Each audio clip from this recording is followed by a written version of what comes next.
Всем привет! Это видео о том, как установить Discord Fix.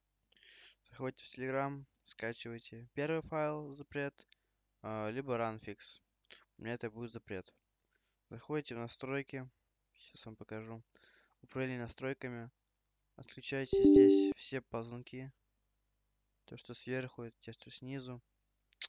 Потом создаете на рабочем столе папку. Переносите, вот у меня это будет запрет, в папку. Открываете два раза. Вводите пароль 1, 2, 3, 4. Окей, установить. У вас появляется вот Discord Fix. Запускаете от имени администратора. У вас есть Start Now также. Тоже запускайте от имени администратора. Все, у вас открывается такая панелька. Когда она открыта, Discord работает. И просто ее не закрывайте. То есть вы можете ее свернуть. Вот так вот. И он у вас будет работать. Всем спасибо. Всем пока.